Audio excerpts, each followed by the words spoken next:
अब हाथों को उठाने के बाद हमने हाथों को बांधना है, किस तरीके से हाथों को बांधा जाए।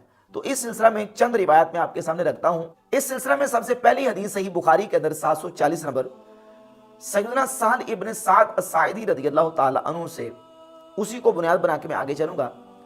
सैयदना सहल रदियल्लाहु ताला अन्हु फरमाते हैं, कान नासु युमरूना अन यदा अर्रजुलु अल यदल युमना अला ज़िराइल युसरा फी सलात, के मर्द को हुक्म दिया जाता था कि वो अपने दाएं हाथ को बाईं जिरा पर नमाज के अंदर रखे, दाएं हाथ को बाईं जिरा पर रखे। ये एक हदीस है सही बुखारी के अंदर, और यही हदीस इमाम अहमद इब्न हंबल अपनी मुस्नद में लेके आए। उसमें जिरा का लफ्ज नहीं है, दाएं हाथ को बाएं हाथ पर, दाएं को बाएं पर रखने का हुक्म दिया जाता। यही हदीस है हजरत सहल इब्न साद अस्साइदी रदियल्लाहु ताला से। लेकिन बुखारी के अंदर है कि दाएं हाथ को बाईं जिरा पर रखने का हुक्म दिया जाता। लेकिन अब इस हदीस को समझना है कि हदीस के अंदर दो बुनियादी लफ्ज हैं, एक अल यदल युमना और दूसरा है जिरा का लफ्ज, दाएं हाथ को बाईं जिरा पर रखने का। और हाथ और जिरा अरबी जबान के अंदर इसका इतलाक कितने हिस्से पर होता है? हाथ का इतलाक अरबी जबान के अंदर होता है ये उंगलियों के सिरों से लेकर जोड़ के ऊपर तक, ये हथेली के एंड तक, जोड़ से ऊपर ये वाला हिस्सा जिसमें चारों उंगलियां, अंगूठा और हथेली ये शामिल है, इसको यदुन कहते हैं या अल यदु कहते हैं। और जिरा कहते हैं मिन अतराफिल असाबि इलल मिरफक, ये उंगलियों के सिरे से लेकर कोनी तक ये मुकम्मल, इसको जिरा कहते हैं। दाएं हाथ को बाईं जिरा पर रखने का हुक्म दिया जाता मर्द को। अब दाएं हाथ को बाईं जिरा पर अगर यहां रखे तब भी जिरा के ऊपर है, यहां रखे तब भी जिरा के ऊपर है, यहां रखे तब भी जिरा के ऊपर। लेकिन ये हदीस के अंदर जो लफ्ज है वो मुबहम है, इसीलिए हाफिज इब्न हजर अस्कलानी ने फतुल बारी शरह सहीह बुखारी की जिल्द 2 सफ़ा 285 पे लिखा, अब हम मौदिअहु मिन ज़िरा, कि यहाँ इस हदीस में ज़िरा का जो पॉइंट है वो मुबहम है, यानी उस पर वजाहत नहीं है कि ज़िरा के किस पॉइंट पे रखे। लेकिन इसके लिए वो कहते हैं दूसरी हदीस सैयदना वाइल इब्न हुजर रज़ियल्लाहु ताला अन्हु से सही इब्न खुज़ैमा के अंदर, सुनन निसाई के अंदर मौजूद है। सैयदना वाइल इब्न हुजर रज़ियल्लाहु ताला अन्हु फरमाते हैं कि मैंने एक दिन इरादा किया कि मैं नबी पाक सल्लल्लाहु अलैहि वसल्लम को नमाज पढ़ते देखूं कि हुजूर किस तरह नमाज पढ़ते हैं।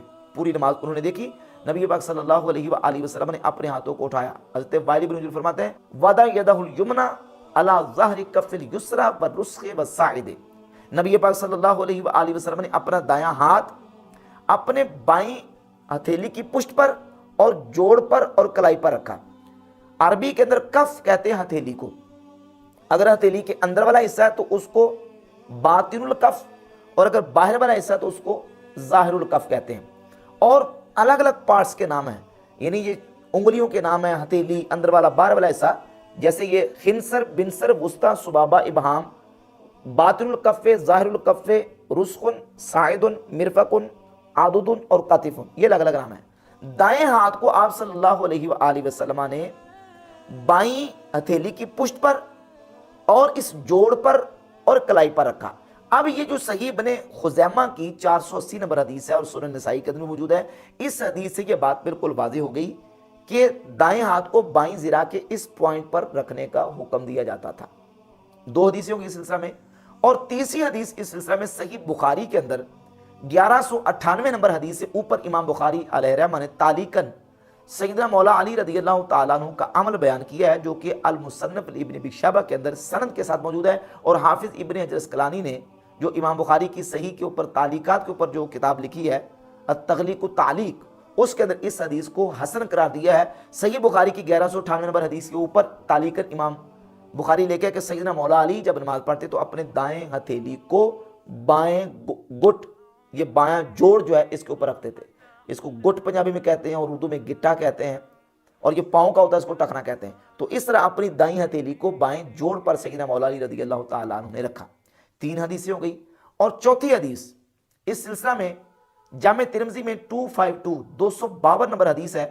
सैयदना हुरबताई रज़ियल्लाहु ताला अन्हु फरमाते हैं कि काना रसूलुल्लाह सल्लल्लाहु अलैहि वसल्लम यउम्मुना फयअखुज़ु शिमालहु बियमीनिही, नबी पाक सल्लल्लाहु अलैहि वसल्लम हमें इमामत करवाते थे तो आप अपने दाएं हाथ के साथ बाएं हाथ को पकड़ा करते थे। ये जामे तिरमिज़ी की 252 नंबर हदीस है और हदीस भी सही है। हुजूर दाएं हाथ के साथ बाएं हाथ को पकड़ा करते थे। और इस सिलसिले में एक और हदीस सही इब्न हिब्बान में 1770 नंबर है। सैयदना अब्दुल्लाह इब्न अब्बास रदी अल्लाह ताला अन्हुमा से कि नबी पाक सल्लल्लाहु अलैहि वसल्लम ने इरशाद फरमाया, हम अंबिया का ग्रोह हैं, उमिरना अन नुअख्खिरा सुहूरना व नुअज्जिला फित्रना, हमें हुक्म दिया गया कि हम अपनी सहरी को मौखर करें और अपनी इफ्तारी को जल्दी करें, व अन नुमसिका बिअयमानिना अला शमाइलिना फी सलातिना, और हमें हुक्म दिया गया कि हम अपने दाएं हाथ के जरिए से बाएं हाथ को रोकें या दाएं हाथ के जरिए से बाएं हाथ को पकड़ें। और सुनन अबी दाऊद में 754 नंबर हदीस है सैयदना अब्दुल्लाह इब्न ज़ुबैर रज़ी अल्लाह ताला अन्हु से, वो फरमाते हैं सुन्नत ये है कि दाएं हाथ को बाएं हाथ पर रखा जाए। सुनन निसाई के अंदर हदीस है सैयदना अब्दुल्लाह इब्न मसूद रज़ी अल्लाह ताला अन्हु फरमाते हैं कि शुरू में मैं एक दफ़ा नमाज पढ़ रहा था, तो नमाज पढ़ते मैंने अपने दाएं हाथ को नीचे और बाएं को ऊपर रखा हुआ था। नबी पाक सल्लल्लाहु अलैहि वसल्लम ने मुझे नमाज पढ़ते देखा, तो आप सल्लल्लाहु अलैहि वसल्लम ने मेरा दायां हाथ निकाल के मेरे बाएं हाथ के ऊपर रख दिया। अब इन अहादीस के अंदर जो लफ्ज़ आए हैं वदअ यदउ वदअन, रखना, अमसका युमसिकु इमसाक, किसी चीज़ को रोकना, और आखज़ा याखुज़ु अख़ज़न, किसी चीज़ को पकड़ना। अब इन अहादीस के अंदर जो लफ्ज़ है उसमें पकड़ने का जिक्र भी है, रोकने का जिक्र भी है, रखने का जिक्र भी है। तमाम इन अहादीस और रिवायत के मुताबिक जब हम देखते हैं तो नतीजा ये निकलता है कि नबी पाक सल्लल्लाहु अलैहि वसल्लम ने अपने दाएं हाथ को बाएं हाथ, ये बाईं ज़िरा जो है इसकी हथेली की पुष्ट पर और जोड़ पर और कलाई पर इस तरह रखा कि रखा भी और पकड़ा भी। तो इस तरीके से अगर चिंगली और अंगूठे का हल्का बना के ये उंगलियां कलाई पर रख के इस तरीके से हाथों को जो है वो पकड़ा जाए और बांधा जाए, तो ये मुकम्मल इन तमाम की तमाम अहादीस के मुताबिक अमल होके ये जो है वो अमल सुन्नत करार पाता है। अब जब हमने अपने हाथों को इस तरीके से पकड़ लिया, तो पकड़ने के बाद अब हाथों को रखना कहाँ है?